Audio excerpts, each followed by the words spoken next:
Hello, everyone. Welcome to episode 80 of the Migtown podcast, the only weekly source of the show that counts its years like dog years. As usual, I'm producer Tim. Joining me is Mayor of Migtown, Drexel. Say hi. Hello, everybody. Welcome to June. Welcome to June. Also joining us in studio today, NCAA Cat. Hi, everyone. The wifey. Yeah. Or as I like to call her, Mrs. Drexel.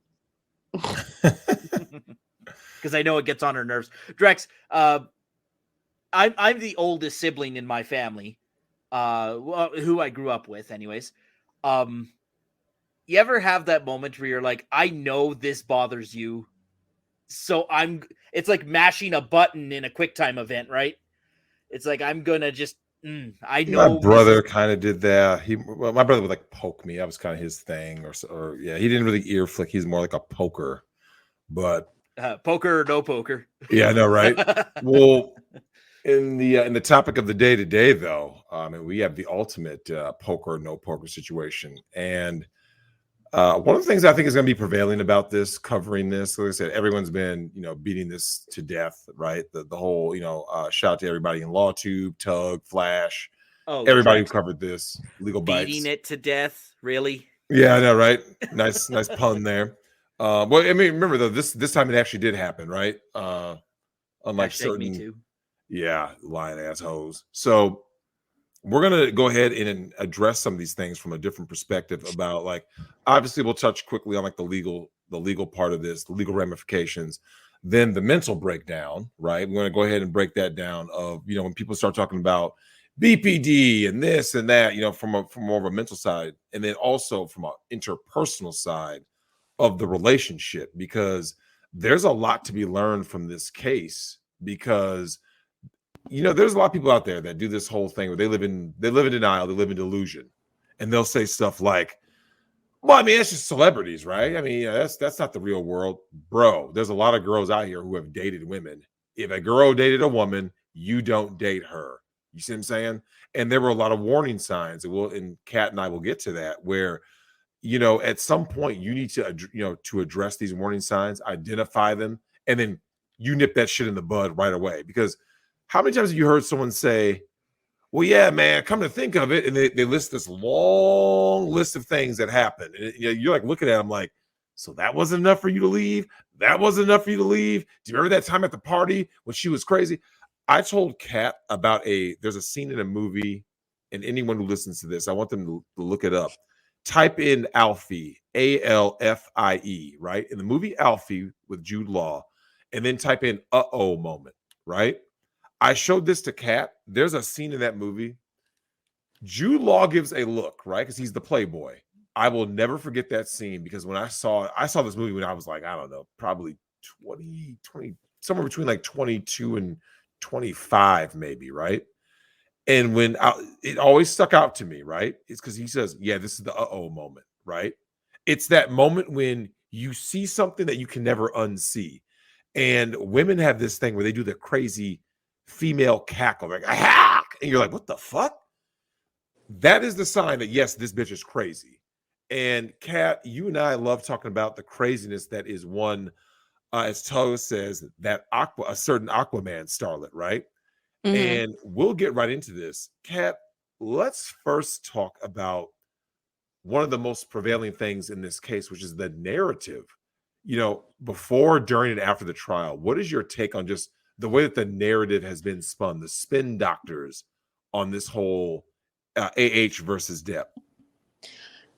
Well, I think that you see like all of these people that are still like trying to back Amber Heard, and like I think that they're trying to buy into this because they need this narrative to be true, because otherwise they've just been wrong for like the last 6 years.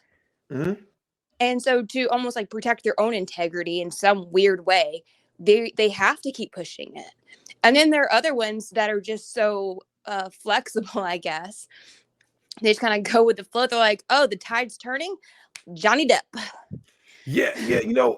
That's something that really struck me. I don't know if Nick in the gang covered it, but like, don't you find it a little odd that it wasn't too long ago that there were a lot of people that were anti-Depp, right? Well, they were using the Sun trial as Yep. and the fact that they won as validation to continue saying it. They're like, well, the UK found it to be true, so meh. Hmm? Which actually is not. That is not what the UK trial found. As Yeah, Nick has that was a explained. farce. But I mean, but yeah, but it was after that. I mean, it almost emboldened a lot of them. Like, okay, well, yeah, they said it's true, then we'll go with it, because that is what they were saying. And then and I think you get to the actual trial time, and the pure numbers of Justice for Johnny hashtag on Twitter, and people seeing it and them being like, oh crap. Yeah. Our fans are the people that are going to be watching. We want to have their eyeballs on our screens, are supporters of Johnny. We might need to have more sympathetic storylines for him, because that's where everyone was going once he took the stand. I mean, yeah, once he started talking, and when they started playing her the clips, the video and audio clips of Amber Heard, I think a lot of men they listened to that and they're like, wait a second, I've heard this before. I thought I was the only one. I believe so. Like, I've heard women say this to me before. Yep. I've heard my girlfriend, my wife, my ex literally say the exact same thing. Go on, call the cops. No one will believe you.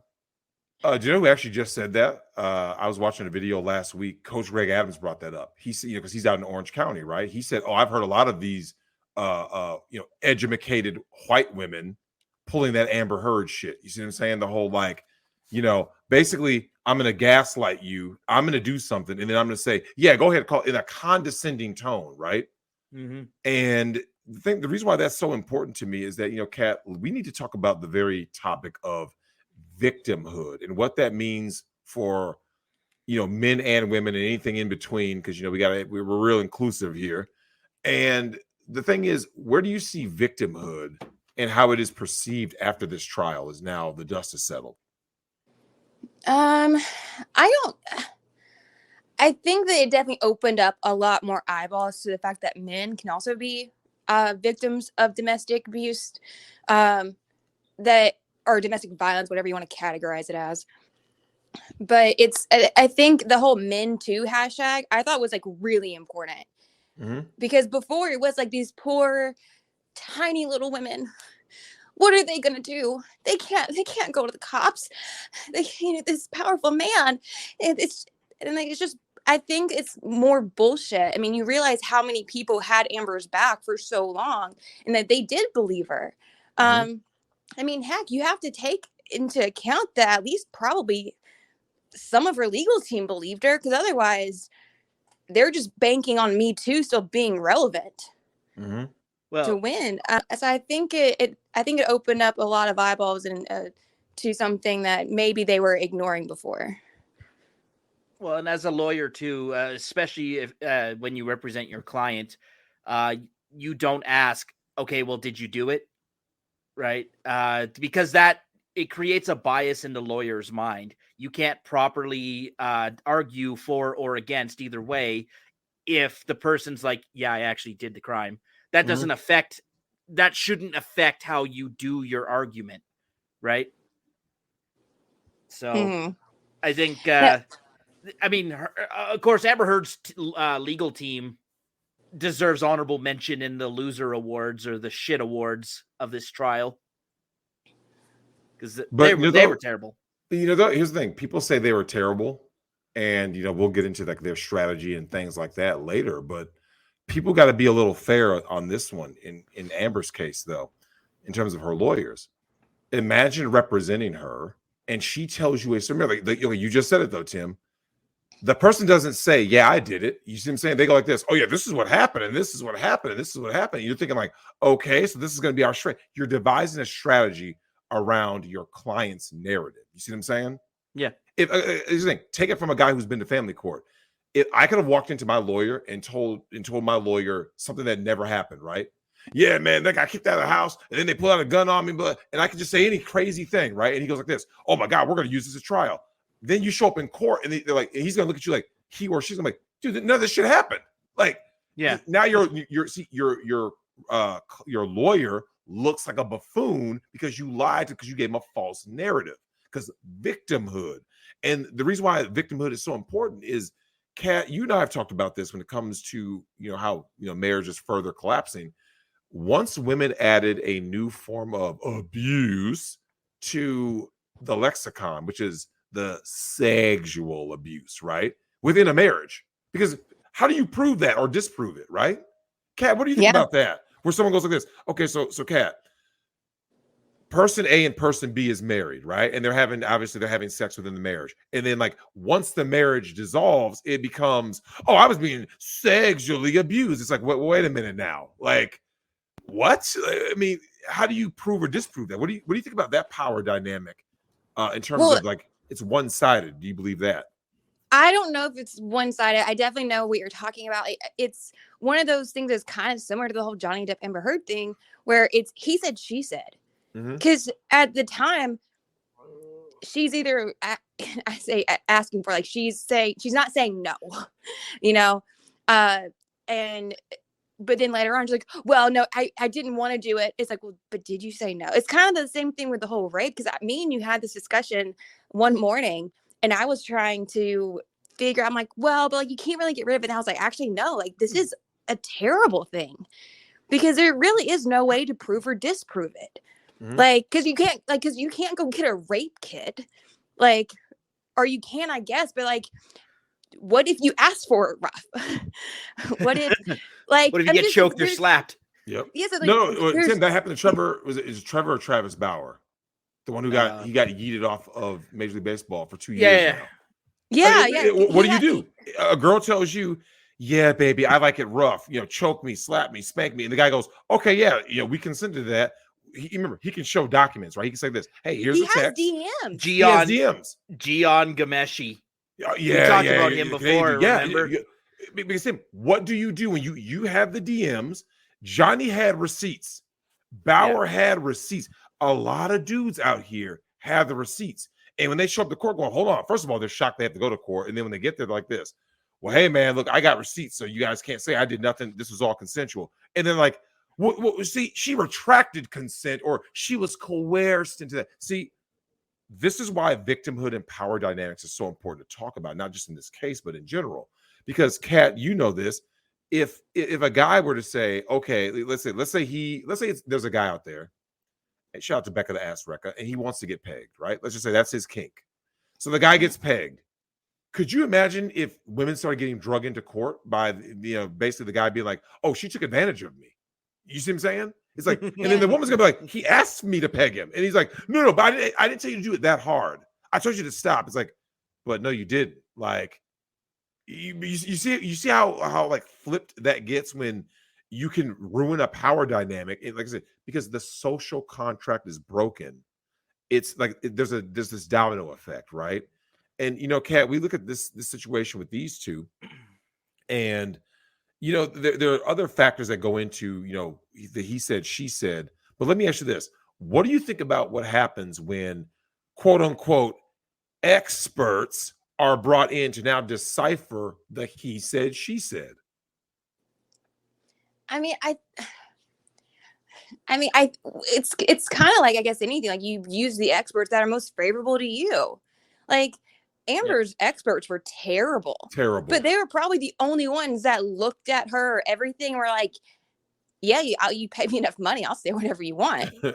Yeah, and that's very common at trials. Like, if you've been watching trials with Ricada, both sides bring in experts, and one expert usually outshines the other. The Kyle Rittenhouse case was a good example, because they brought in an expert. The defense, Kyle Rittenhouse's team, brought in an expert on video manipulation. He tells you, okay, this is what this number means. Here's what this means. Here's the algorithm, right? And then the prosecution brought their expert. The guy couldn't answer any questions. He came off a complete buffoon. And that matters to the jury. Well, especially when your freedom is in the balance. No, Tim, you're right. When your freedom or your resources is hanging in the balance, your case, your narrative, all that stuff, your testimony, that's important.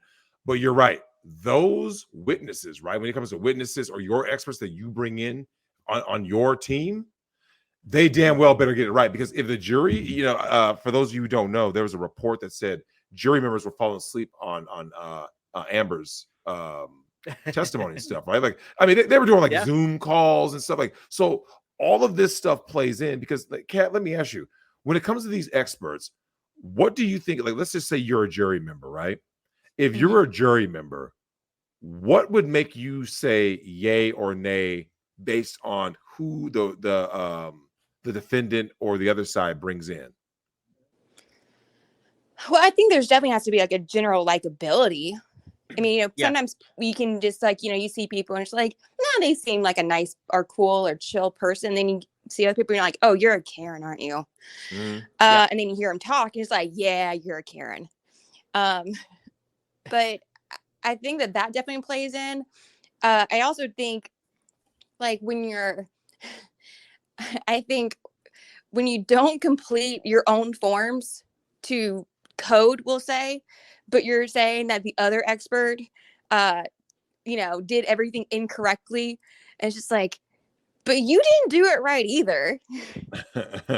Like, you can like, well, I already had these were in other notes. Like, where are those?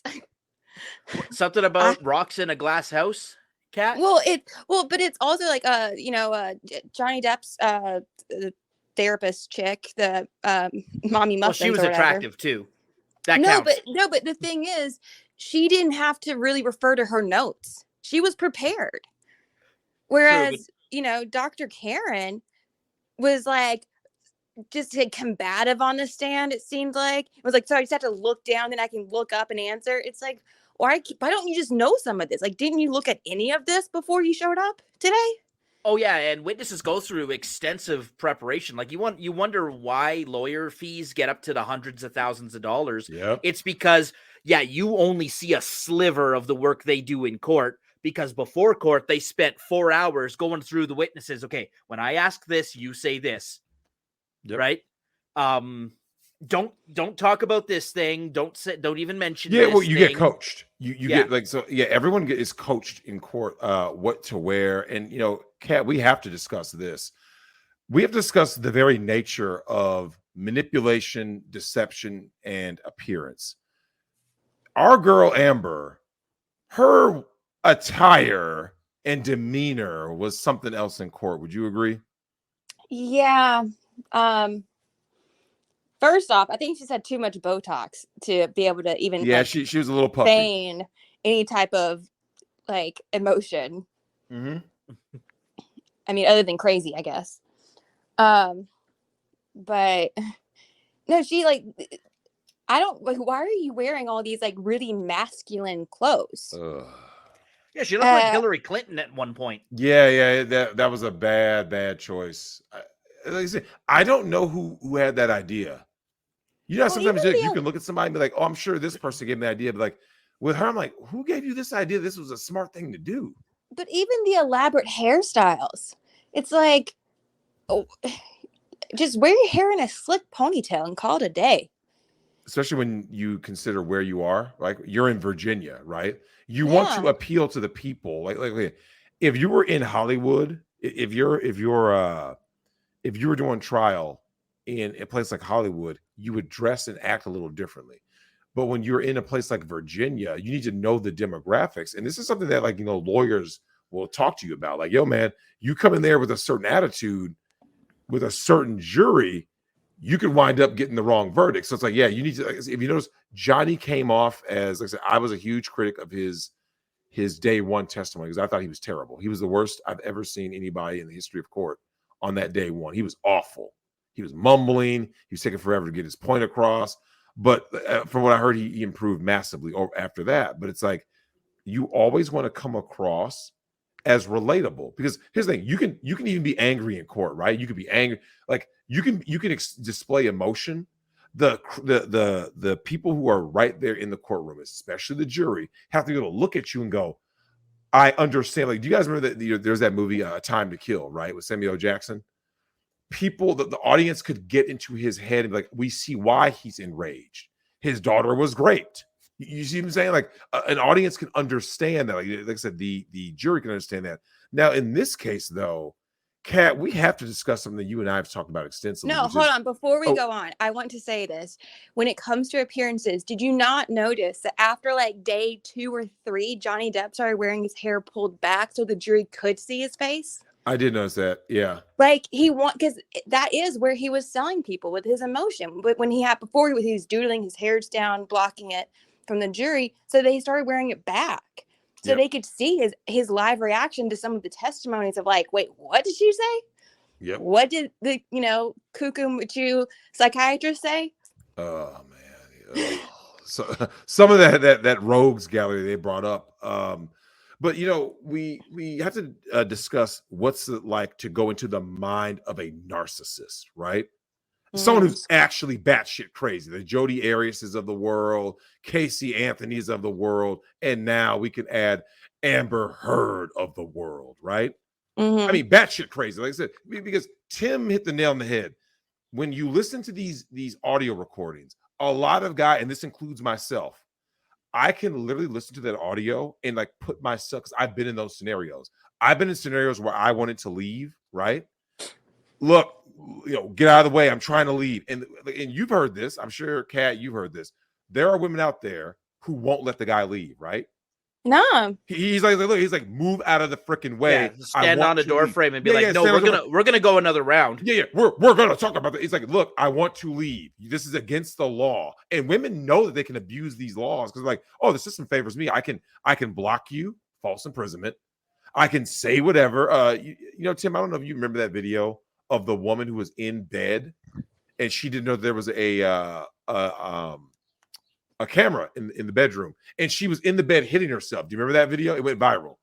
Oh, she's like flinging herself around on the bed. I think it was the guy's soon-to-be ex-wife. Yeah, and she tried to use that in court, and then remember she didn't know about that. He's like, yeah, she did these injuries to herself. It's like, oh. Now, when it comes to this, though, Kat, what is your very take on this? Like, I want to take us on the inside into the mind of a narcissist. You're a woman. You know how women think. Give us like your own take on Amber Heard. Like, what was her strategy? What was what was going through her mind? What do you think about that? Well, I definitely think like some of the things that they were talking about, like I was on the phone with Amber. She said, Johnny, stop hitting me. Stop hitting me. Like, why are you hitting me? Stop it. Ugh. Like, you can literally fake all of that. I'm going to clip that. And then 20 years from now, Kat's going to MeToo Drex. Yeah. Stop.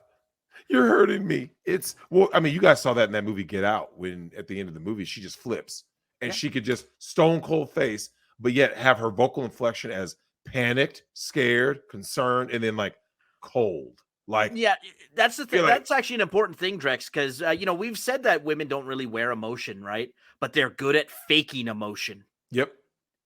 Yeah. If a dude starts choking up, like if you notice, guys can't choke up on command, right? You ask a guy to start crying, he'll just look at you like, I can't.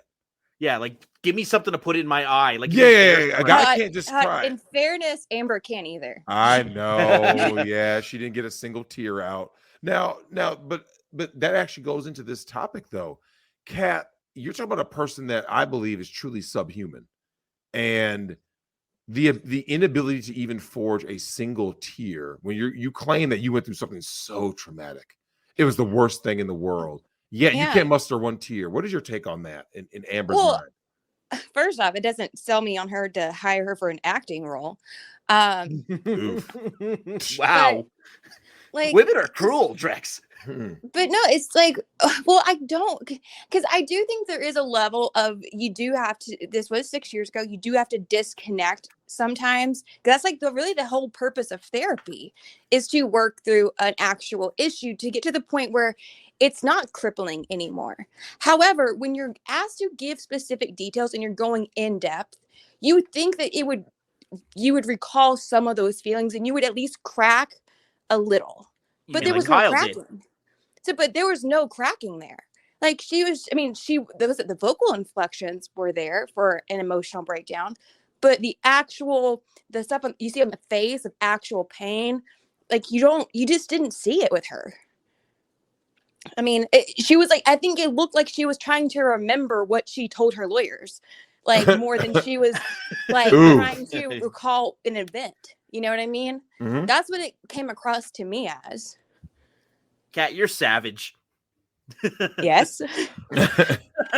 Well, now, Kat, you bring up these things that Amber was doing. We have to talk about the issue of mental illness, right?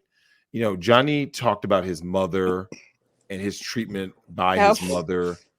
And then, of course, you know, he ends up later, obviously, you know, many decades later with this demonic creature known as Miss Heard. You know, I mean, I don't know if this is an Oedipal complex or what, you know what I'm saying? You're trying to recreate your abusive mom. But what do you think about this very notion about, you know, she has these undiagnosed mental illnesses or conditions? Well, here's the thing. I think what happened with Johnny is probably more on the lines of when he grew up, you know, what does everyone talk about? Their mother's love and mother's love. And that's what, you know, and how like it's all these great and wonderful things. Johnny didn't necessarily experience that based off of what he said and what his sister said. And so his version of love probably is a lot closer to abuse than most people's and their experiences. So I think that it's not necessarily an Oedipus situation. It's just more of like, he understood it. He lived it. He was like, well, like, I grew up with this. Like, this isn't that weird for me to like, you know, like, yeah, she's a little crazy sometimes, but you know, I'll just go away and hide and play my guitar and come back when she's calmed down. I think it's more of like, that's just what he was, you know, like nature versus nurture. I think his nurture was just, okay, this is what it is. This is what a relationship is. I mean, he saw it with his mom and his dad too. I mean, that's what his version of a husband and wife was already abusive. You know, from a developmental age. So I think that had a lot to play into it too, where you know, he saw Amber and was like, but you're hot. Yeah. Well, we got to talk about that. Do you believe that, like I said, you and I talked about the fact that due to Johnny's background, people like Amber are predators. They're not prey. Like here's the thing. They always say that they're the prey, right? Like, oh, these are wolves in sheep's clothing, because they're gonna make it sound like they're the innocent, like you said, the innocent women, and they're just so fragile. But in reality, they're the predator. So do you think that she was able to do you think that she was able to, in her psychosis, identify Johnny as prey? Like, this is someone I can manipulate, control, and abuse and put hands on. Yeah, I think that she definitely saw Johnny as someone that had enough of a vulnerable streak in him where, you know, he's kind of like the stereotypical tortured artist in a way, right? Like, he's just kind of like, you know, he's a little weird, but like, you know, he's really good at his craft and he's really into weird books. And she's like, that's all I have to do? Learn about some jazz bands and read a weird novel that we were supposed to read in 8th grade. Unfortunately, I didn't do it. Like, okay, sure. I mean, I definitely think that she like basically figured out what his interests were and then chameleon and morphed herself into his dream girl. And then it doesn't hurt. She's also half his age. So you're telling me this girl, this beautiful young, like 25-year-old is interested in the same music as me, interested in the same books as me. We can have discussions about it. I'm sure the Cliff Notes are great for Amber. And I mean, and then you're on a movie set. You're around each other all the time. Yep. And of course she's not interested in him because he's Johnny Depp. Of course not. She's more deep than that. There's more to her than, you know, just the pretty face. Poor Johnny. Falling for that bullshit. The thing is, though, she tried it with Elon, and I think he figured it out. Yeah, Elon's a little smarter than that. I mean, I think that and he also just could have just been busier. You know, sometimes in Elon's case, because he's doing the multiple companies. I think it was just a matter of like he was busy enough to be like, yeah, you're a nice piece of ass, but I mean, yeah, that's it. You know, Well, I mean, I think I don't think he has time. Like, yeah, it's like I don't have time to deal with your crazy outbursts. Yeah, he just doesn't have the time. I think that's and it's one of the things that I've always told guys is to be busy and stay busy, because one of the reasons why I believe a lot of guys fall into these traps is that they go like this. They have so much spare time to think about it, try to work through it, blah, blah, blah, blah. But watch this. Imagine you're always busy, right? You're always on the go. You're on the go. You're on the go. And then she's trying to bring drama into your life all the time, right? Do you see how that, imagine you're like, hey, look, I got somewhere to be. I got to go to work. I got a meeting over here. I got to do this. And every time this woman is calling you or whatever, it's drama. It's easier to drop that than it is for the guy who, think about it. Let's just say you're I'm not saying a stay-at-home, husband or boyfriend, but you don't got that much going on. You have all that time and energy to devote to this relationship. I want to make it work. Amber is so hot, blah, blah, blah, blah, blah. And then that's how you get played, because I believe she viewed Johnny as a mark. That's also why she's like, you need to stop doing drugs and alcohol, Johnny. Yep. I'm not going to stop. I don't have a problem. You're the one with the problem. We'll get to the lies, but let me ask you this. She used that manipulation though of you need to work on yourself. You really need to isolate yourself from all of your friends and groups and hobbies and just focus on you, which meant her. Yep. Oh yeah, it was all gaslighting. And one of the things is when it comes to gaslighting, I believe that a lot of that is much easier when you are dealing with somebody. And this doesn't even matter if you're a celebrity or not. That's irrelevant. But drugs and alcohol within relationships, what's your take on that in this case and in general? Well, I mean, I think everyone's individual relationship with alcohol or drugs is really their own decisions. In relationships is probably not good. But I think if someone has a healthy relationship with alcohol where they're not trashed all the time, where they're not, slurring their words, falling downstairs, drunk, then okay. But it doesn't, it's not the best. I mean, Drax, you remember I told you about one of my Christmases where I had stuff thrown at me because there was alcohol involved. And I was just like, the mess is this. That's not very uncommon at all, because, there's always been this stigma, and I'm sure you believe it, which is, when someone is, high or drunk, especially drunk, that's the true version of them, right? So whatever they're saying, that's who they really are. Their story, though, is that that's not the real them. Oh, of course. You're right. You are right. But but their story is always like, that's not me. That's not me. Alcohol. I was just drunk. Was the drugs. That was, it was a really stressful week at work. And, you know me, baby. You know me. I'm not like that. I would never hit you. Ever. Oh, God. Well, she would hit you. She just wouldn't punch you. Yeah. Yeah. No, but baby. That wasn't me. That wasn't me. It was a stressful week. I had one too many glasses of wine that night. I'm sorry I flung it at your face. But baby, I love you. That's not me. Do you remember that Eminem song with Rihanna? Love the Way You Lie. That song spoke to a lot of men, Drex.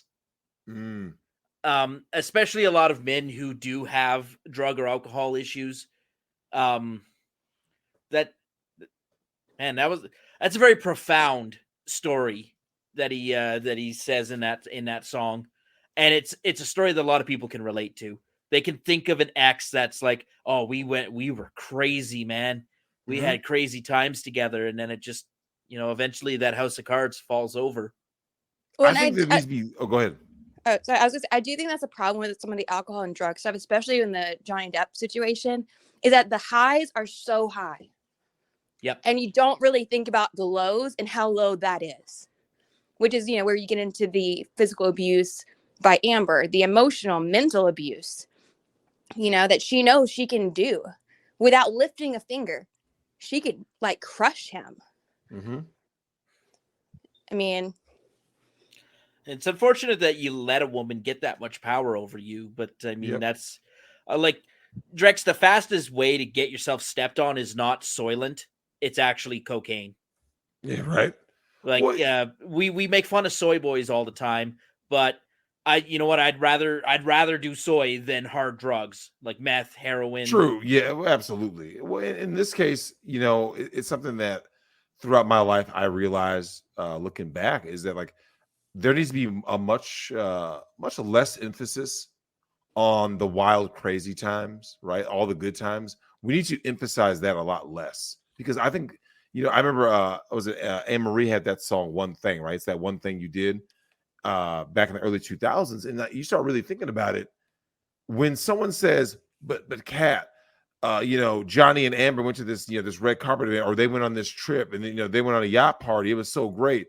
People fixate on like that good thing, right? Whether it be a good feeling, a good trip, a good whatever, right?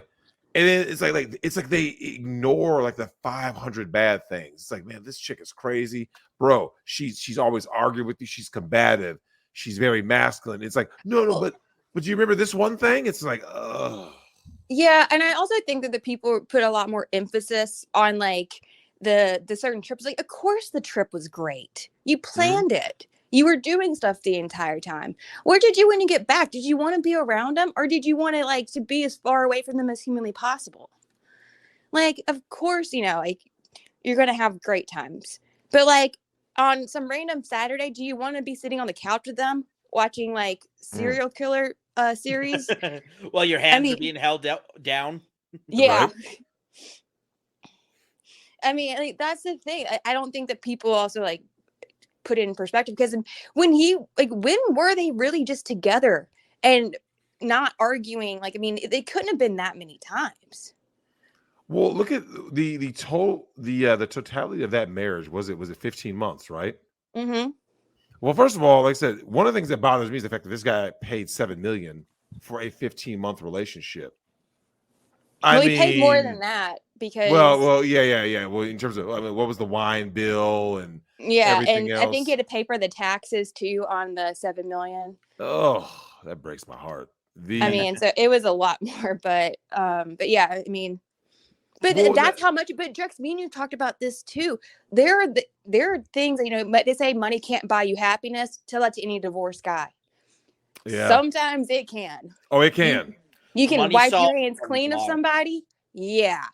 If someone said, pay out, pay away this problem. But I will say this though, in dealing with a lot of what Amber was saying, this is something that doesn't get talked about enough when it comes to the lies that men tell versus the lies that women tell. Men lie to you, women lie on you. Lying on someone is significantly more dangerous because, of course, you're adding a third mercurial product, right? An entity.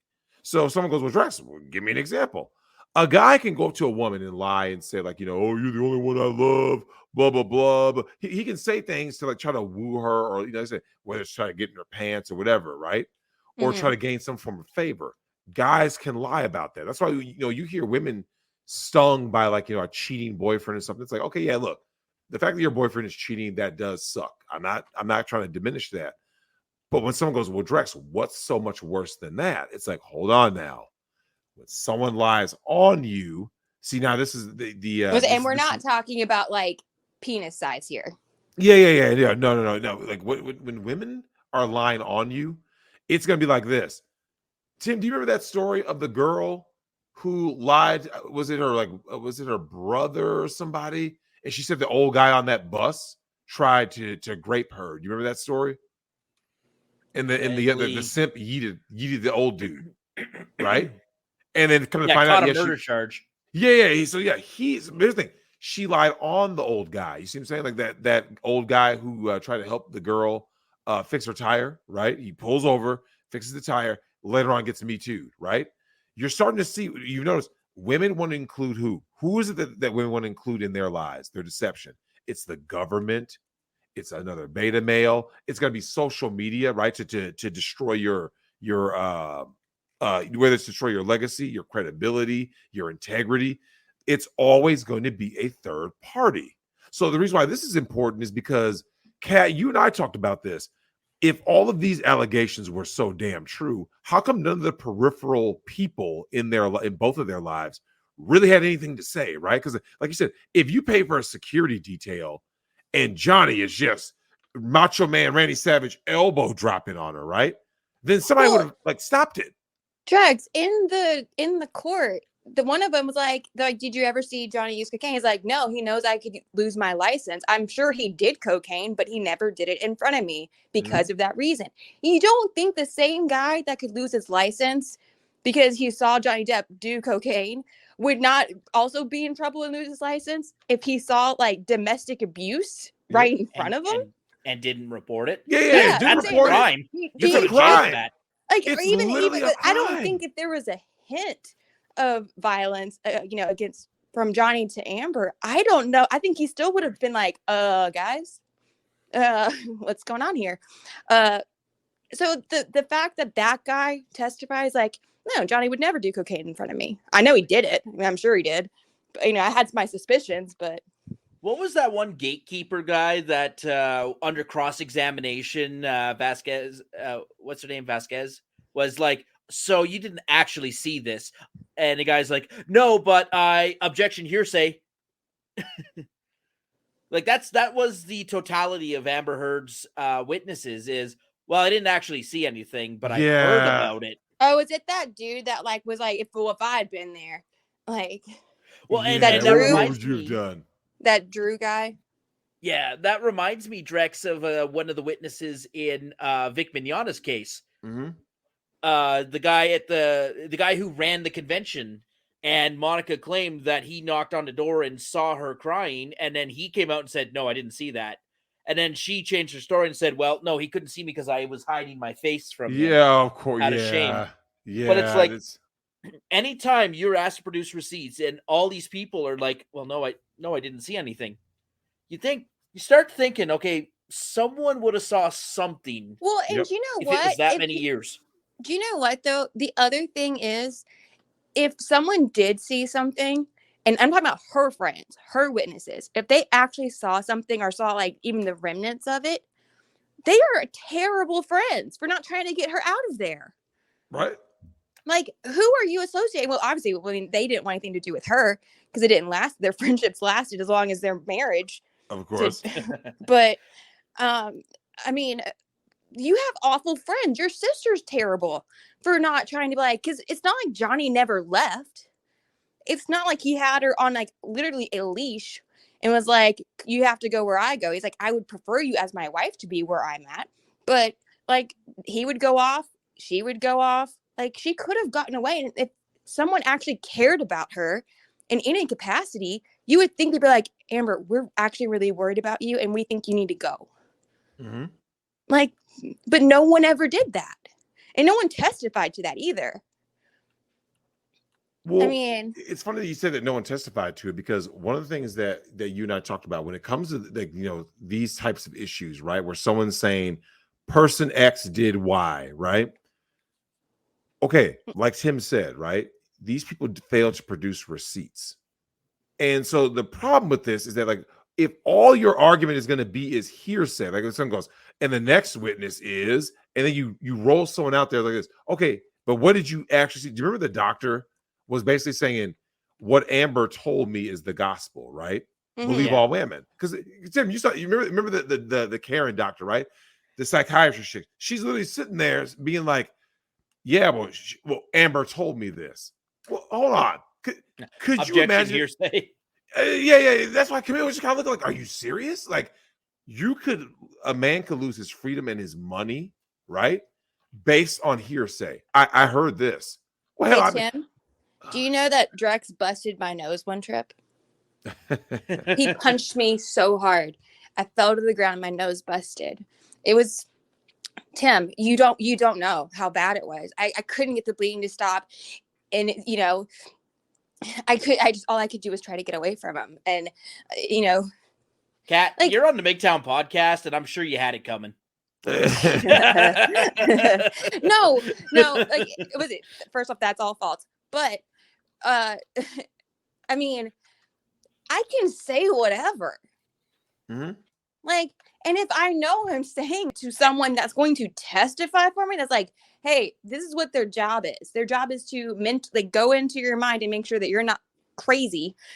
So, and if I was a simp, Like, if I was a simp, the first thing I do is go to Drexel and say, "Hey, we need to talk," and bring him around back. But Tim, that's the fear. I've told guys that just there was a rapper who just got yeeted because of that.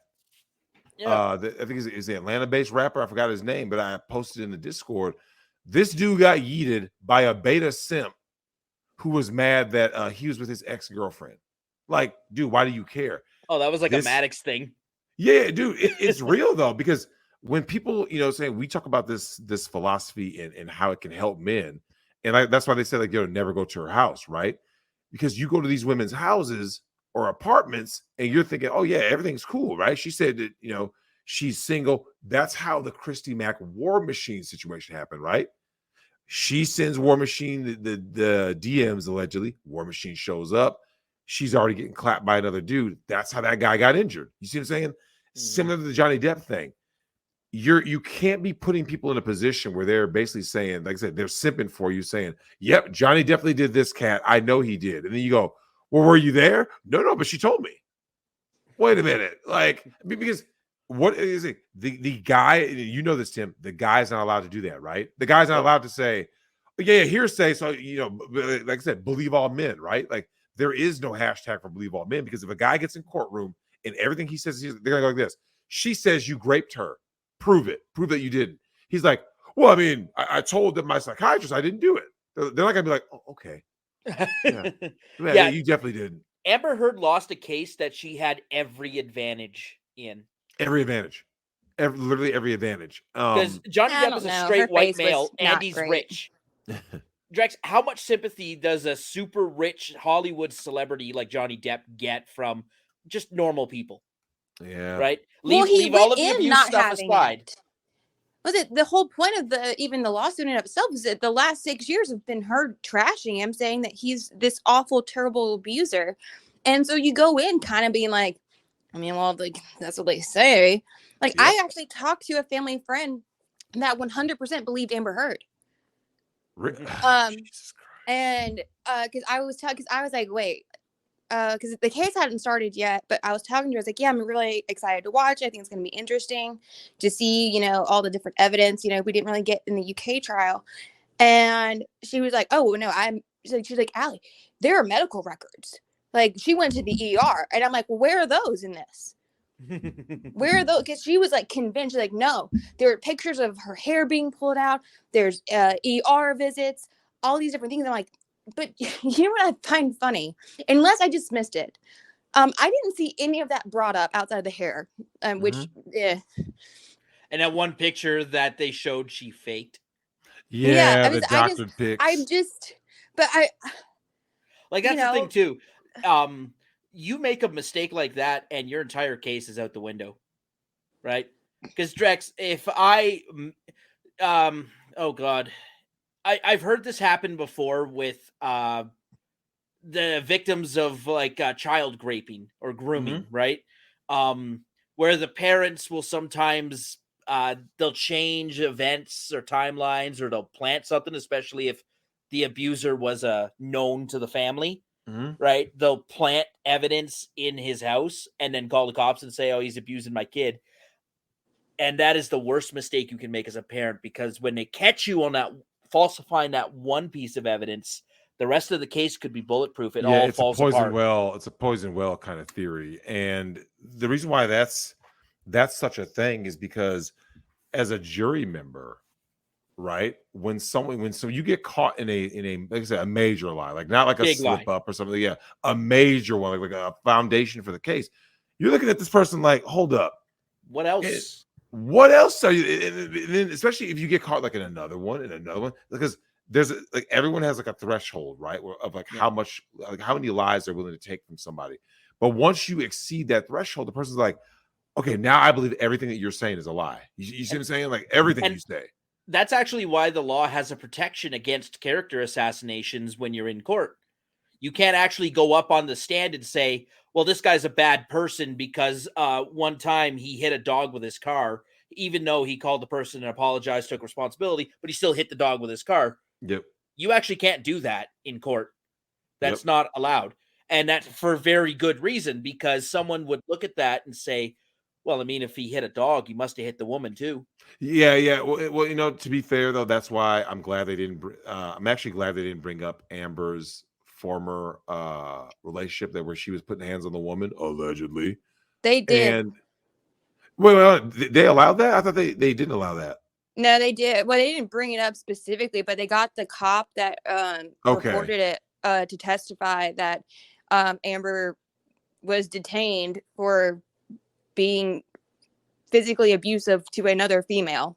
Yeah, and that's one of the exceptions to a character assassination is that if it's a similar offense, right? You bring up someone's past history, because you remember in the Kyle Rittenhouse case, they were not allowed to bring up Joseph Rosenbaum's graping history because it had nothing to do with the assault and the self-defense, right? Because Kyle didn't know that he was a grapist.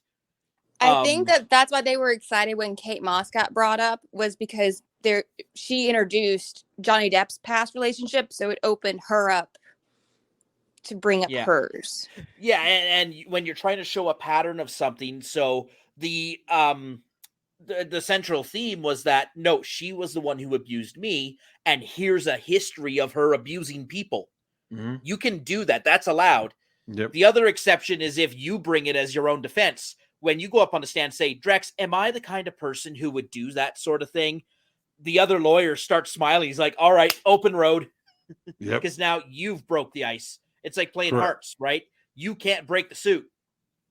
Yeah, it's one of the things is that like so many things were broken in this, because let's face it, anytime you're going into a courtroom with an ex-lover, it's going to be airing out a lot of dirty laundry, right? And when it comes to like the sensationalization of this, they sensationalize all this stuff, right? Because like, oh my God, look at this, look at these details that came out like every day at the trial, right?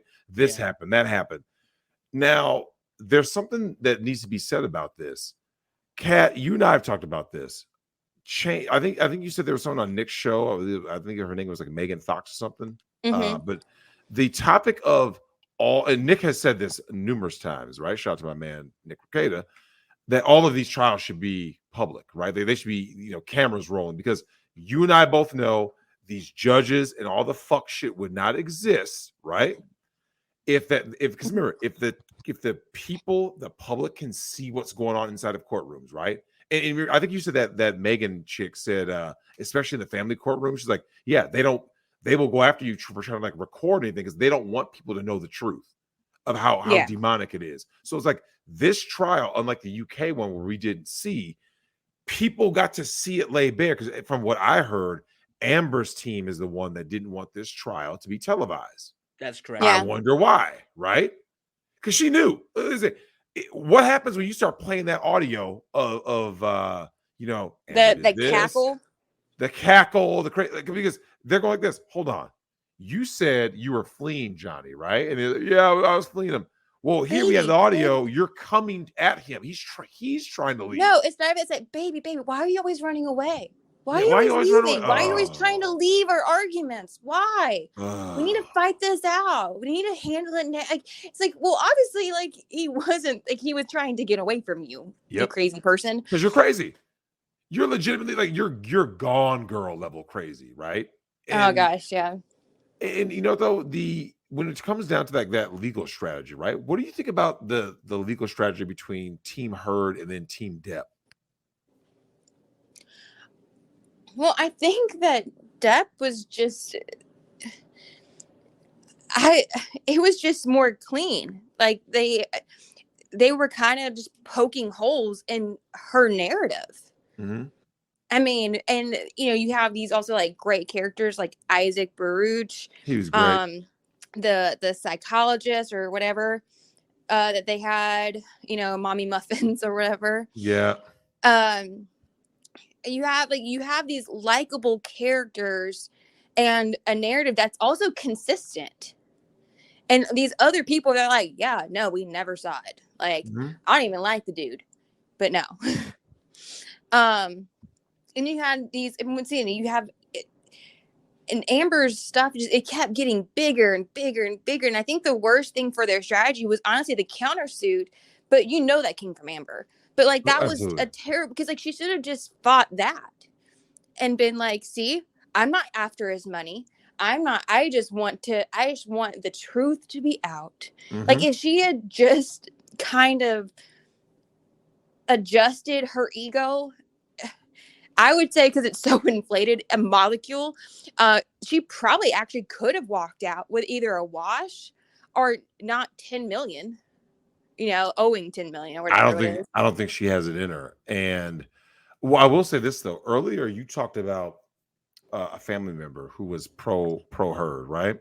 Well, it was Can a you? friend, yeah. Well, yeah. Our friend, right? Can Mhm. you walk us through the process it took for this friend to go from like, I'm team her, like I said, especially because we talked about this. I believe I was I think I was in the Yellow Flash Twitter thread. We talked about this where it's like it says a lot when you can get a like rabid feminist chick, the believe all women type, to flip and be like, yeah, this bitch is lying. Like, can you walk us through what that's like for someone who is basically saying, I'm team her, I believe everything that she says, and then how like the gargantuan task of flipping her to the other side?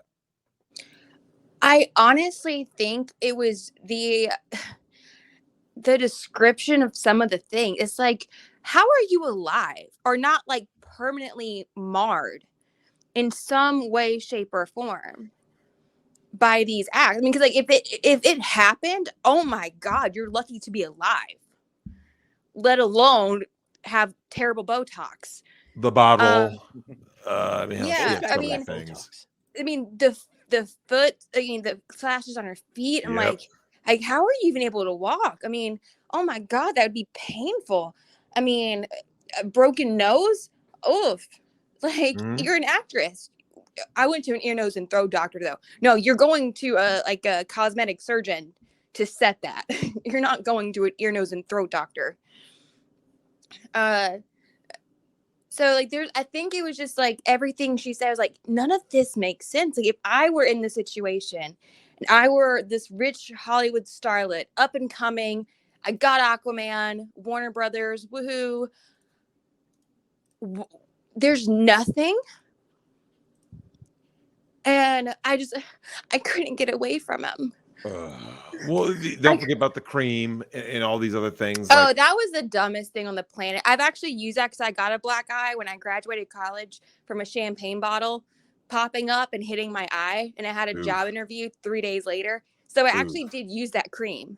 Oh, Uh, no shit. it doesn't work like they were talking. It's not magic. It does make it better, but Mhm. it's not magic. I still had a bruise. I had a shiner for like a week. Mm. I was still using like layers of concealer, and you still could see it through. Mhm. But it just didn't look as bad.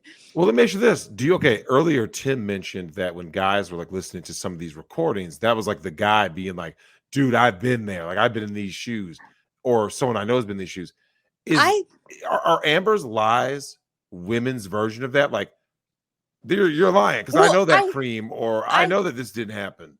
I think a lot of women are like, they know someone in their life that is, a liar.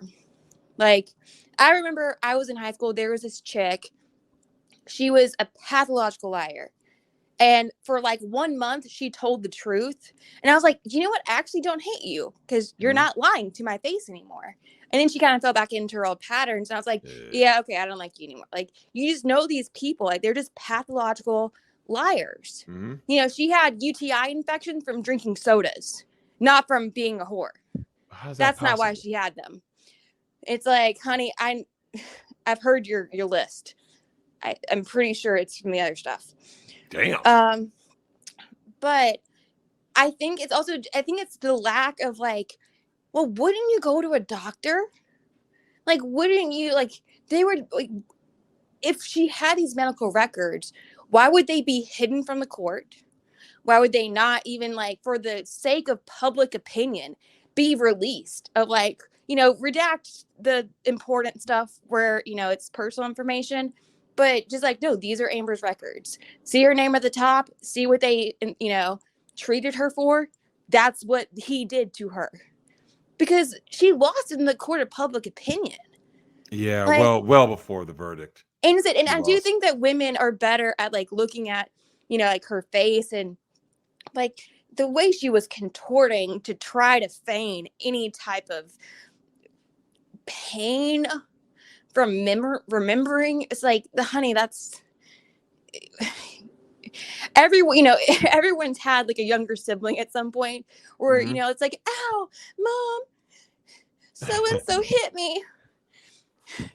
Yeah, My and then the It's like, sister parents come I in and they're all the like, time. "Yeah, you didn't get hit that hard, or you yeah, it's did like, something to provoke it." it was a tap. But you play it up as I was a younger sibling, so I was always the one faking it. Of course. But I mean, I think you can just pick up on it. It's just, and this and the lack of certain things. I'm like, well, you said you have this, right? Mhm. Like, I mean, the what you're describing deserves a hospital. Well, now I I got to mean, ask you this though: when with everything said and done in this trial, what do you believe that the results of this are going to mean going forward? I honestly don't think it's gonna do anything. I I think it agree. might give people, um, I look at Dave Portnoy and I look at like Vic Mignogna, and I'm like, I think that their defamation cases stand a better chance now. Mhm. Because if you have these facts, I think people are more open to listening. And this whole Me Too crap, if you have enough evidence on your side, where like, well, they're obviously lying. Dave Portnoy has DMs. Vic Mignogna has people that were there saying like, I don't know what she's talking about. It's funny And though, because the first time a guy loses one of these cases, everyone's going to point at it and say, see, these guys were all lying. Yep. Well, I mean, isn't that the very nature of the lie detector test, right? Like, lie detector test is a narrative based because, like, watch this. If it's somebody like let's say we remember 2016, there was a lot of people who didn't like Trump, right? If mhm. someone put Trump on the and they hooked him up and he's doing a lie detector test, if he passes, what do they say, Tim? Oh, it's not always accurate, right? I mean, He beat Yeah. he knows how to beat the he learned test. how to beat it, right? But if he Yeah. fails, see, it No, I proves say it. he probably took a bunch of Xanax before, so it's like his blood pressure or heart rate wouldn't get too high. Yep. Well, and keep in mind too, like there's a very good reason why you don't bring lie detector tests into court. Yep. They measure stress response. Now, Drex, what do you think you're going to be a little stressed out hooked up to a machine that will determine the rest of your life? Amber wouldn't. Amber would So, walk in there, and because she is a legitimate sociopath, because she's crazy, I don't believe it would affect her. Like, you guys saw what she looked like on the stand, right? Some people, it is, yeah, but like I said, now, Tim, you're right. To a lot of people, yeah, they are going to be nervous because, like I said, it's your freedom. Yep. Dude, if you're fighting for your freedom or for millions of dollars or for your, because if you think about it, if Depp loses, I think he's basically canceled out of Hollywood. I I think he'd have been done. well, I he already don't. was. Yeah, I mean, Yes, seriously, go look at his movies. Like, he was booted from what is it, Pirates of Pirates, the Caribbean, booted Fantastic from Beasts, the Harry Potter yep, the Harry spinoff. Potter movie. I mean, what has he been like? Seriously, Or what has he and been those in? are like billion-dollar movies, Yep. Drex. These weren't just like a $45 million box office. Oh well, no, they're obviously big they're blockbuster. franchises. I mean, they're not Yep. even. It's not just one movie; they're franchise movies. Mhm. $1 billion, $2 billion franchises. No, I mean, but here's the thing. I think if he didn't perform the way he did, he loses, then yeah, he probably is absolutely done. But I think because whether the jury believed him or Amber, I don't know that matters. I think because in the court of public opinion, he was already vindicated, like at least by week 4. I think, Yeah. like I don't think that him actually losing the case does anything to hurt him if he performs the same way, because I think everyone saw Amber for what she was, and granted, like we have the benefit of seeing other evidence of of seeing the objections or whatever when the jury's not in there, and also the benefit of people like that DUI guy and other people that were in the courtroom and saying like the jurors seem bored, the jurors don't seem to like Amber. or Lane or, Rottenborn. Like, that just goes to the likability of the witnesses too. Like Drex, if I'd rather Joel Osteen testify in favor of me than Jordan Peterson. Yeah, because more personality. You're saying, more personality, more charismatic. He can hold an audience, right? Jordan Peterson is not a charismatic speaker. He's not a strong speaker. He's a very intelligent speaker. He knows his field, right? He's a brilliant clinical psychologist. His presentation would be lacking, and that would cause people kind of like, meh. Yeah, I've seen his public speeches before. I've attended a few of them out in Ontario. He's a professor. He's a lecturer, so his delivery is very dry. Mm-hmm. But if you get like Joel Osteen, who runs an entire like a mega church, right? Mm-hmm. You get someone with that much charisma on a witness stand, that person's testimony is automatically more believable than someone who bores you to sleep. Well, the Isaac guy, like Cat said earlier, I mean, when he came on, like I was saying, when you have people laughing, when people you are got like Amber, who's supposed to hate this guy because he's testifying against her. Like, you're supposed to hate this guy, and she's laughing at the very least remembering him being around and the story he's telling. She's like, it was a great memory. Yeah, well, he's a character. I mean, and let's face it, when you're in certain situations, characters matter. But like now, you're talking about with Amber and obviously showing an emotion. I got to ask you this. I don't know if you heard about this. Shout out to Jeremy from the Quarter. I saw this video. Something about like they're contemplating, right? Nothing confirmed yet. Contemplating is the best option to not have Amber pay. What do you think about that? Why would that? Why? I guess what's the reason? I guess the 4D chess move is basically, it goes like this.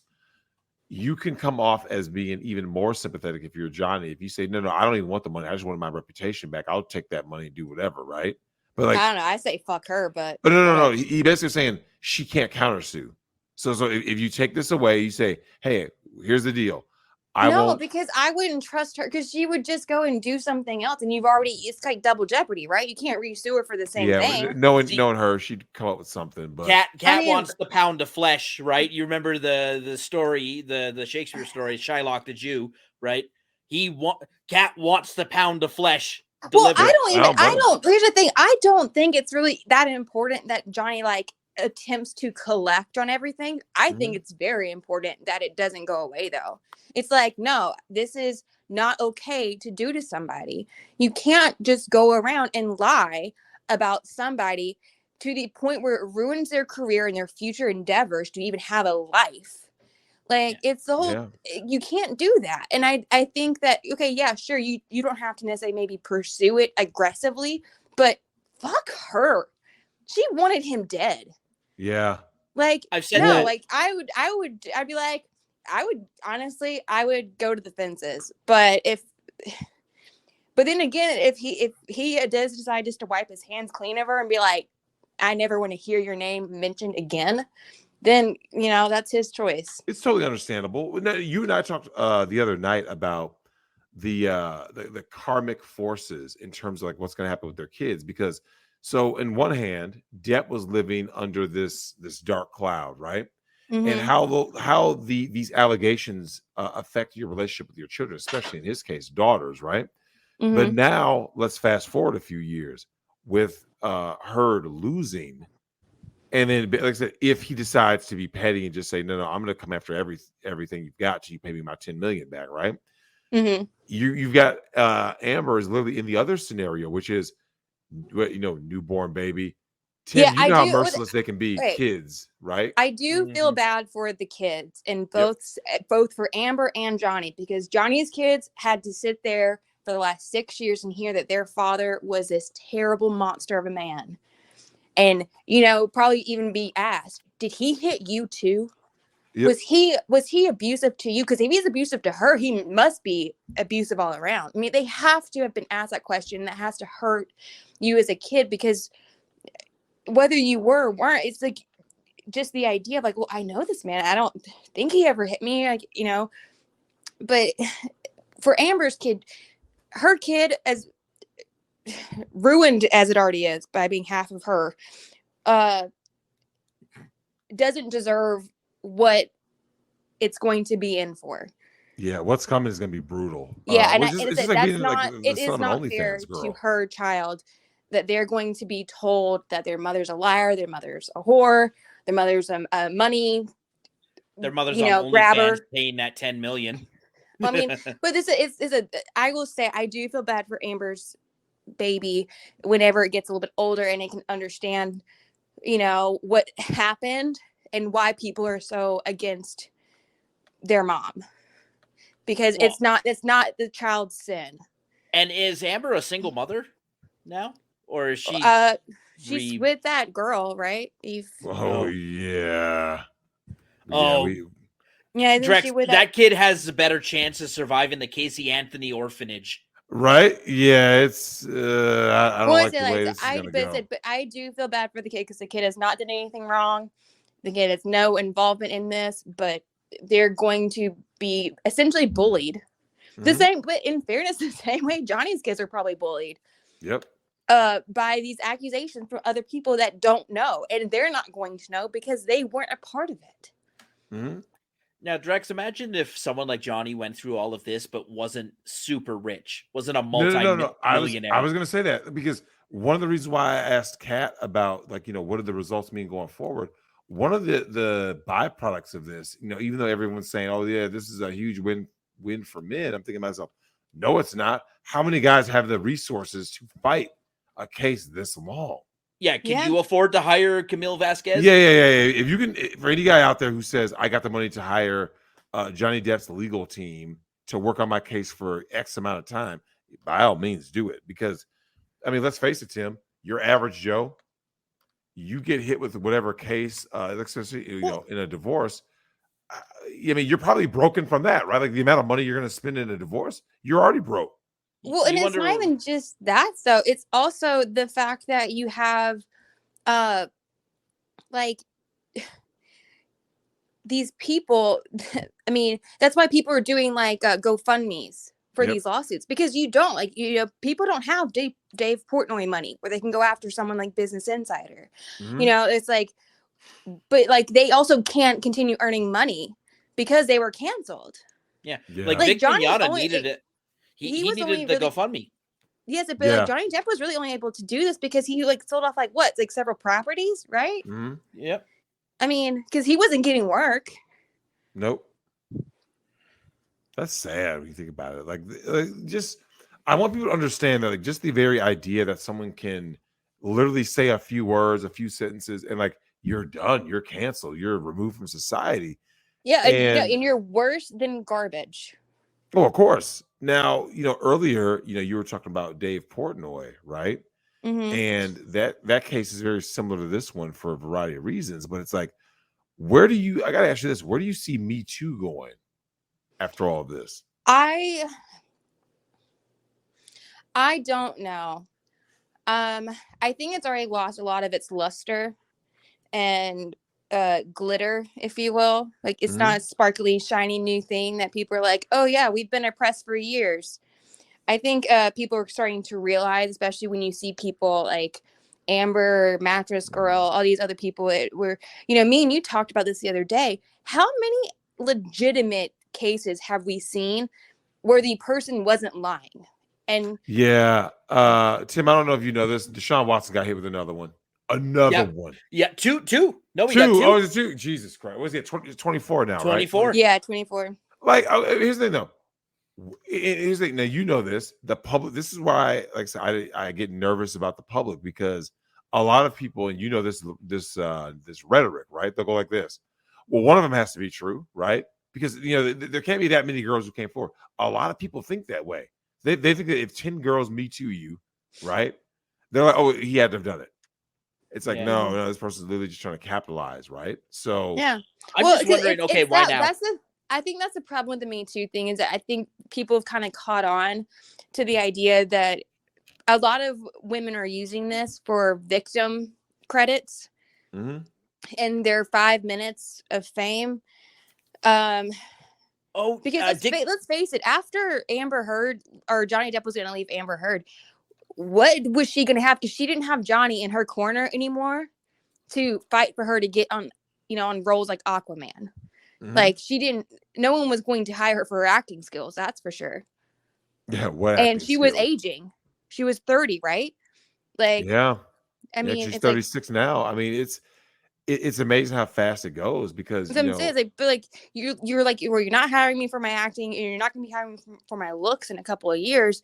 So, well, here we go. Yeah, she went ahead and got the bag, right? So now I'm going to be in the news.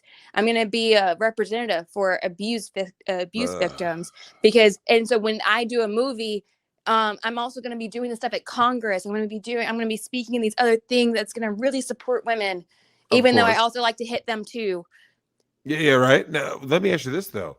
You saw the statement, right? The statement released after the trial, right? With the verdict. Yeah. What do you think about that?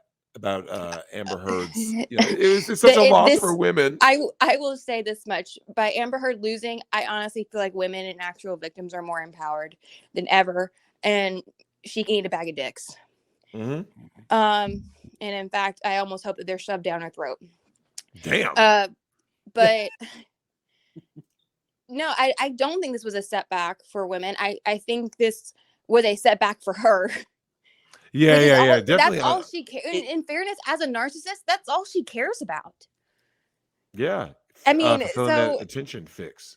Yeah, so in fairness to her, this is a loss for all women because the only woman she cares about, or the only women she cares about, is her. God bless her. She has a daughter. Oof, it's gonna be a rough teenage years. Let's just say that you were like the, let's say the other person, right? Whatever parent you're going to be, what would you suggest to Amber, right?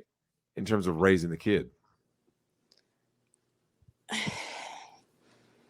Dropping off at an orphanage. No, I mean, to be honest, for someone like Amber, I don't know what I would tell her because it's you don't, as a single mother, it's hard to tell her to not be involved at all, but it's like you probably should be like not exactly there.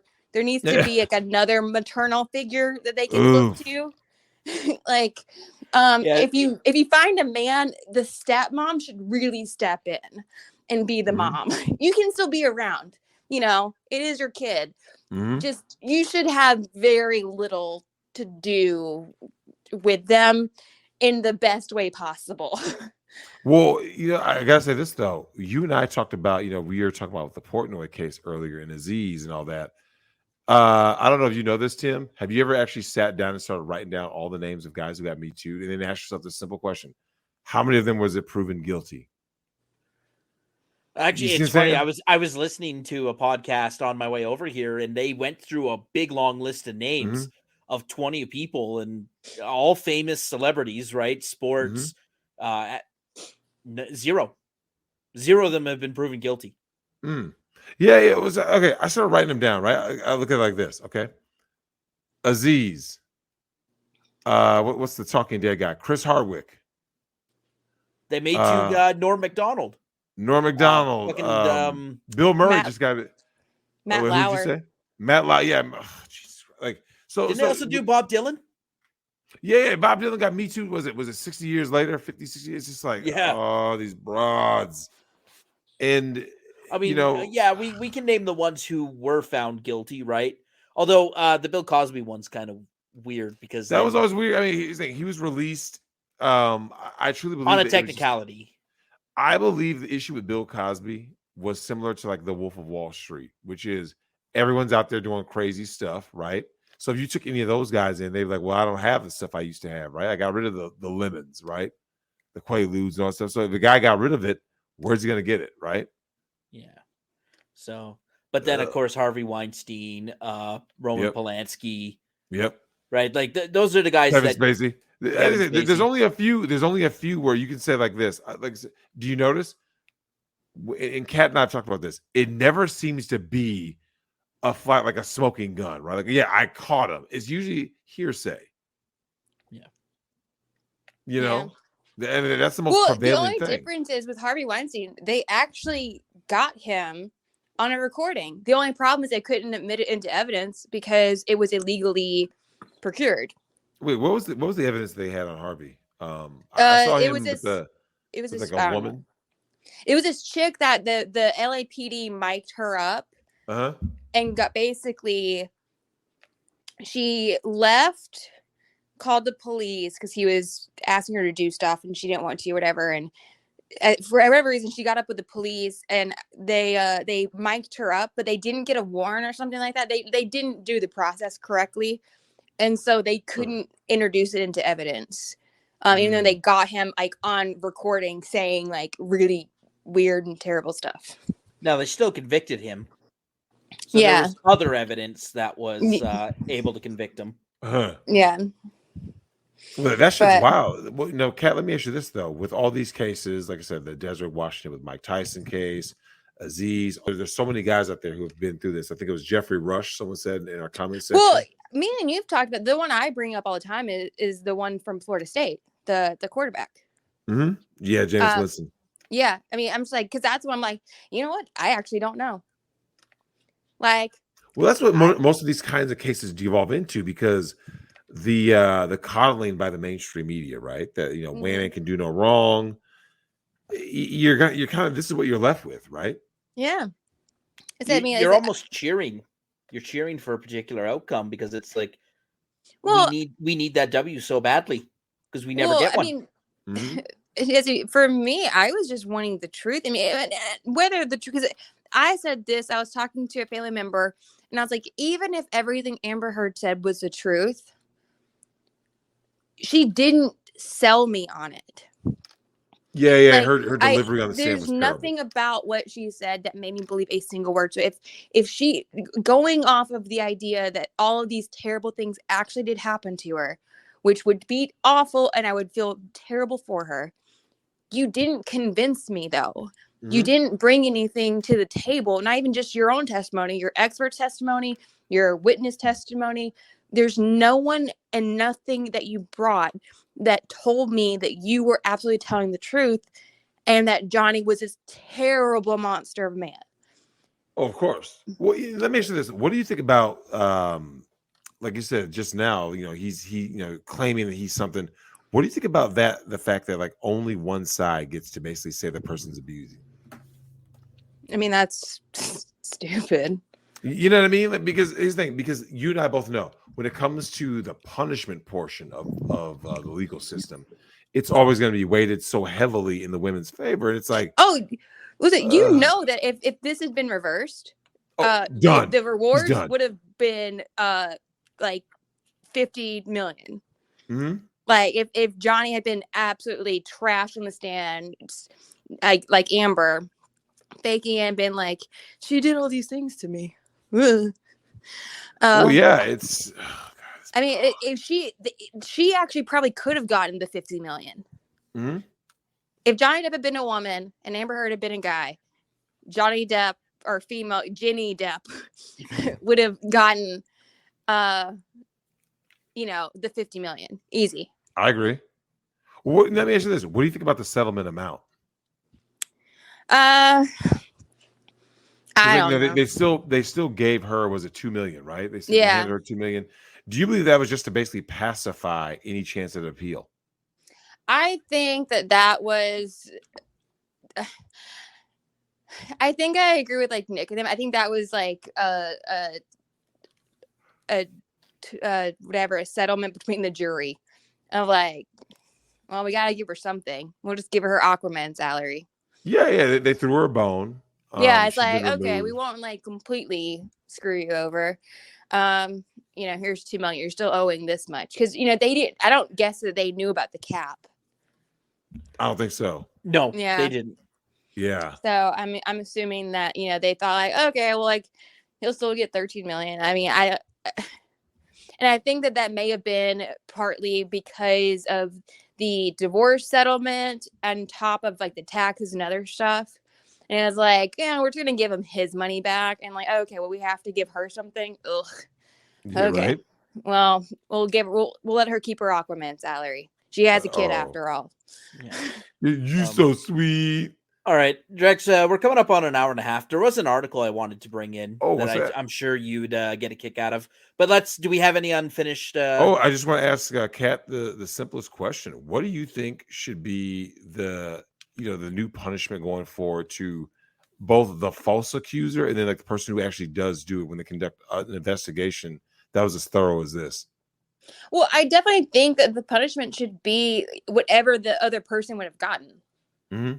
Like, me and you talked about this several times. If you're going to falsely accuse someone of raping you and they would spend 20 years in prison, well, you know what? Maybe you'll think twice before falsely accusing someone of raping you. If they actually did it, then of course. But I think Amber Heard kind of proved the point just because maybe all the facts aren't there. Mm-hmm. You can kind of tell when someone's telling the truth or if they're feeding you a lie. Now, Kat, do you think if you were to pursue a criminal charge against Amber Heard for perjury, do you think that she would get convicted? Because I don't think so. I think there's enough ambiguity that you'd never get beyond a reasonable doubt. Because I think that's an appropriate standard to have.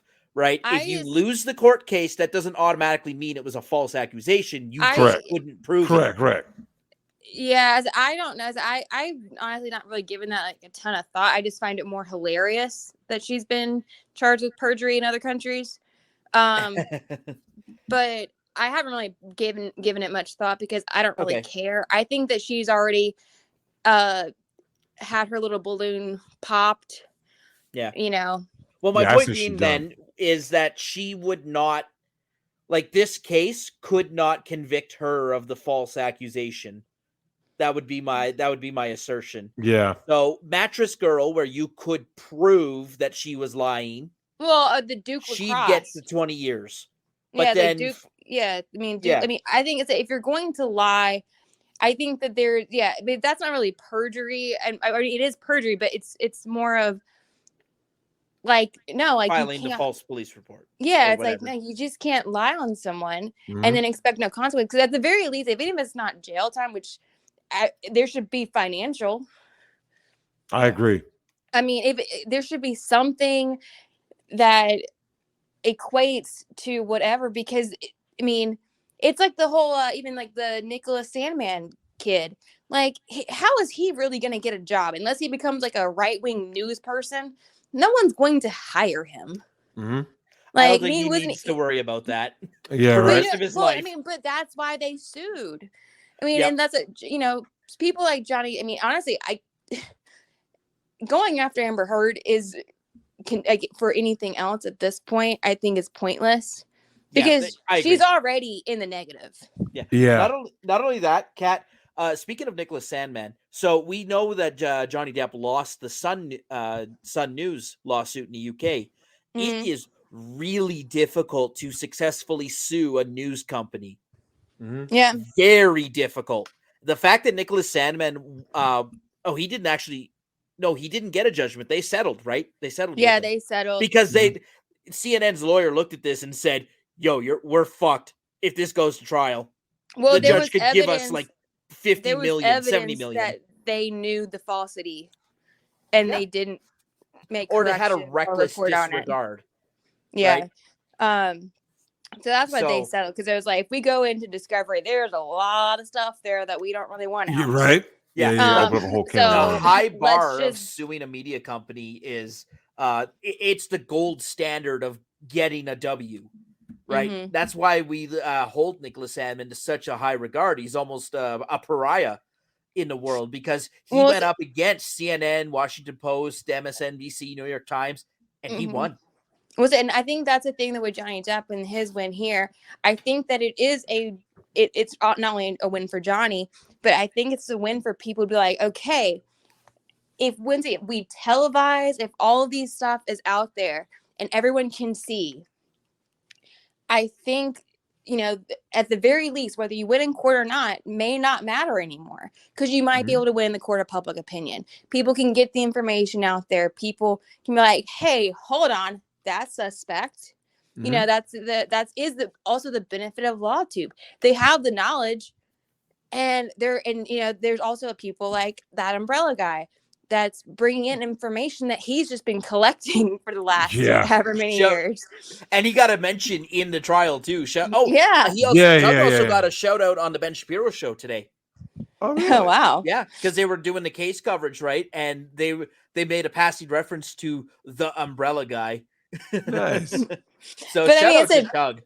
Yeah, so it's like you have these people that can bring in not only their own expertise, but also just their own knowledge because they've been following it for so. I mean, that's like, on Nick's show, there was that chick from Washington State that has been following this since the UK. So she knew a lot of information, a lot of background, and it was helpful for us as an audience, and then what's a Law and Lumber guy? Like, he's from the area, so he knows the local laws. Yep. Yeah.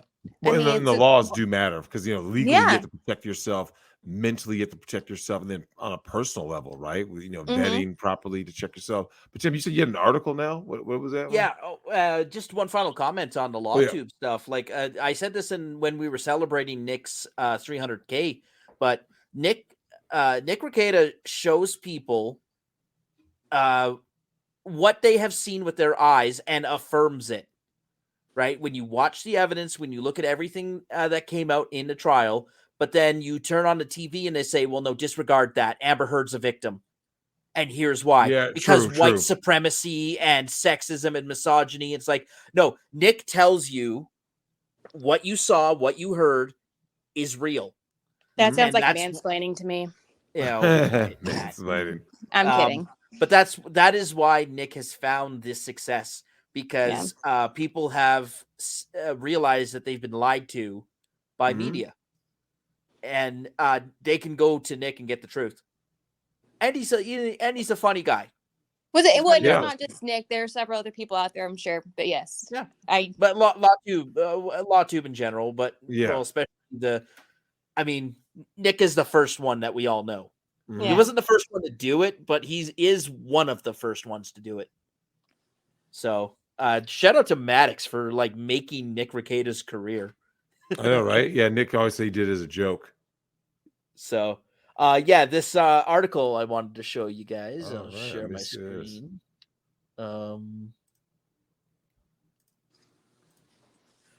Drex, it is tough out there.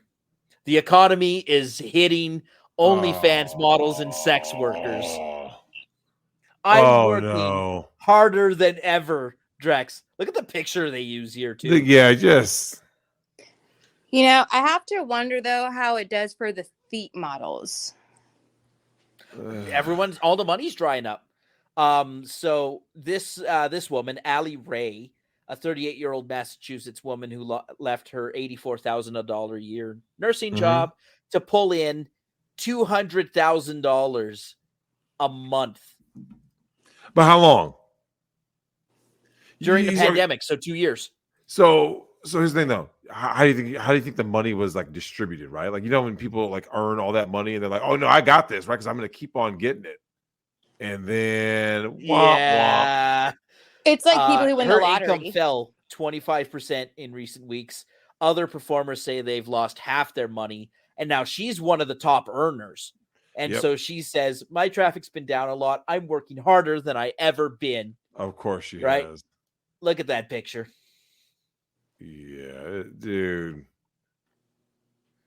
Reddit forums frequented by sex workers who service clients at brothels have said they've seen their workload significantly decrease in recent weeks. I sat there for 6 hours with 0 clients. Damn. It makes me so pissy, and it makes me feel so ugly and not good enough to be booked. I knew you'd love this article. And look at this. Some Redditor fucking Mensa IQ level person here. Economy going to shit. World War III potential. Inflation out of control. Yes, Drex. Because when I look at the price of gas, I really think about World War III. And not the... Anyways. This article was on the 3rd, June 3rd. So Damn. it's pretty recent, but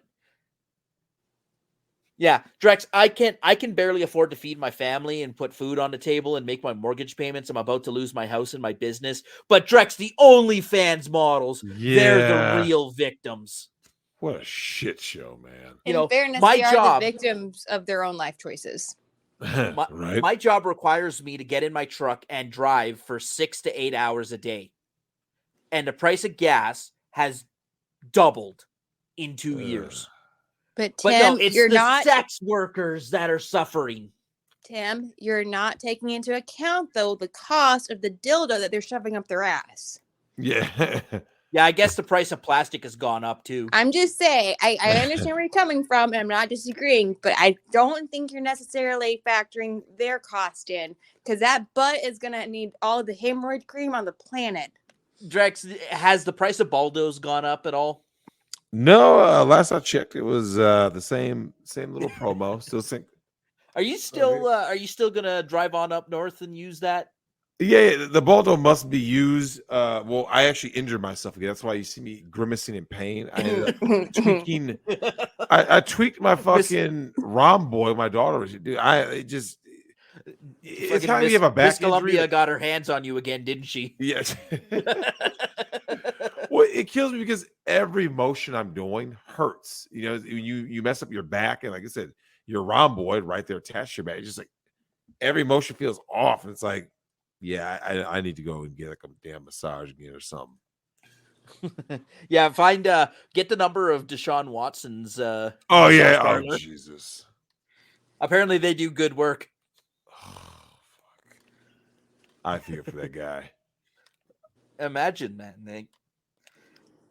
Oh, the other news article I wanted to bring in. I don't have a link off the top of my head, but did you see Russell Wilson's wife twerking at the? Yeah, well, I mean, that might turn into an HMT later, or if he's smart, he'll just divorce her because Sierra's for he the can't. streets.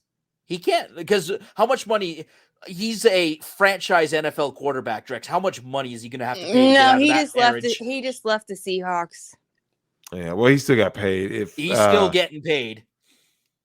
Yeah, these fucking dudes, man. Like he's getting paid, and he got paid too. Yeah, like yeah, the exit fee for that marriage is at least $100 million. Oh, absolutely, minimum. Well, she's gonna claim that her first child that was not with him is somehow his responsibility too. Oh yeah, you know that's coming. And she'll win, because I'm sure it'll be in the Seattle court, Drex. Oh, he's screwed if he goes to a Seattle court. Oh yeah, automatic loss, automatic. Yeah. But I mean, the only saving grace is, could you imagine if he was Tom Brady in that same position, a white man with that much money? Well, Tom Brady's already been there with his original baby mama, Bridget Moynihan. No, but she's actually cool though, isn't she? Yeah, she didn't do anything crazy. No, and Tom Brady actually didn't make as much money as Russell Wilson did. At least as a quarterback, he's made money other ways. But no, like if you had maybe Peyton Manning or like any other white quarterback that made bank, or John Elway, right? He's double screwed. I'm hoping that at least because he's a black man that they're a little easier on him. Maybe 75 million. I don't think anyone considers Russell Wilson to be black, to be honest. Yeah, they do. Not black enough. I mean, I'm sure there are people out there who says he's not black enough. He's a maybe a Tanner Tim Tebow, but oh god. I mean, I don't know that for a second, but well, he is only a little bit darker than I am. No, I mean, the light is whitewashing me, but I do know that he's black. I'm just saying, but I don't know that he's exactly, because he has different he's views. I mean, that's like saying different Patrick views. Mahomes He's very religious. He was a virgin. He didn't have relations with Sierra until they were married. Well, and what was she doing? Right? Well, she'd already had a kid. Yeah, scent move. So, anyways, I think that's about it for today. Cat, no, hold on. I want to bring up one thing, because this was like a mind blower to me. Camille Vasquez is older than Amber Heard and looks a bazillion times better. She does. She does. Well, Amber has a demonic spirit. That's why she looks so terrible. Well, But the weight of those lies, Drex. yeah, dude. I don't care what anyone said, but I do believe that stuff is real. It does age you. Yeah. Like lying, the Botox, Drex, stressing out in court. do you know who ages the worst by profession? Politicians. Yeah, they do. They do. Look how badly Obama aged in 8 years. Yeah, all That's of them. all Obama, presidents. Bush. Yeah, All all of them. presidents Even, age. Bush. even They Trump said- looked a little worse for wear, and he had fun being president. Yeah. No, they say that all presidents age about 10 years in an 8-year presidency. Even our prime ministers, like Justin Trudeau, looks horrible now. He Does he? looks so weathered. Compared to when he first won, he was such a baby face. Now he looks weathered and beaten. He has the gray beard. Shit. Stephen Harper before him aged like 20 years in 9 years. Because you have to lie all the time as a politician. Drex, also, here's the thing you have to understand about being like the leader of a country too. You get briefed on all of the bad shit that happens in the country that no one knows. Yep. Like for every terrorist attack that successfully happens, how many got foiled? Right. And you're walking around and you're like, yeah, you have to send your kids to school. And it's like, yeah, we prevented 6 bombs in Washington in the last month. And you're like, man, my kids have to go to that school. Yeah, that shit's scary, man. That's why I tell everybody, like, to be safe. Like I said, the guys out there, to make sure you vet who you're getting a relationship with, because like I said, it could end. It is literally that simple. Like, she just has to wake up one day on the wrong side of the bed, and I mean, there's it is, right? You know, your life is, especially when, you know, Tim, they always want to go after something that they know is going to hurt the guy, like, to the maximum effect, right? Oh yeah, kids, the animal, you know, getting him fired from movies if he's a workaholic. No, that's what they got Amber. I mean, Amber was accused of. She's like, she knew that Johnny valued being a father, and so she attacked the fact that he was she told him, you're a terrible father. Yep, that sounds all right. Never tell a woman your secret. You attack what they value. Never. Never tell women your. Never show a woman the ghosts or of your past or the skeletons in your closet. Oof. Because the very first thing that happens when she gets slighted, she's going to run to that closet, open a door, and say, see? Yeah. Right. Hey, anyways. Drex, we need to probably do a quick show, though, because we have not agreed upon this, but I'm making you do this. We have to do a review after we go see the Black Phone. Oh, yeah. In your Discord. Yeah, Black Phones should definitely be good. Can't wait to see that. We'll have to do a Crash Bash review. Crash Bash. Yeah, 2 more weeks till Black Phone. So yeah, it's one of the few movies I've actually been interested to see, because there hasn't been really much that looked good. And by the way, the Crash Bash comment was actually a reference to a video we did yesterday on our second channel, Migtown Arcade. Go check it out. We've been putting a lot more content up there lately, talking about video game stuff, stuff that doesn't belong on the main channel, but we still like to talk about. Maybe we'll do a movie. We might do a movie review channel. Yeah, a little watch party thing or something. Something like Ricada does, right? But I don't know. It's in the works. We'll figure it out. But I'll get my cat mask out. Oh God, here she goes. Hey, Kat, can you order me an Arnold Palmer? Holy fuck, I almost fucked it up. Oh, see, it's not easy now, is it? Oh, so you got the Canadian accent. Pot, meat, kettle. Yeah. I got through it. I almost fucked it up though. Very close. My problem is that they always ask me to repeat it at the stores. Well, now it's called, was it the Sunjoy? Because people I have that, but I know what you're gonna make me do. Yeah, in Discord, they're just like, did someone say Palmer? I saw that earlier. Arnold Palmer. See, I can say it. Yeah, Arnold very Palmer. slowly. No, that was normal. Arnold Palmer. That was a normal way. There's a pause. There's a she's right? already there's she's a pause. About it. Yeah, she has to actually think of visualize it.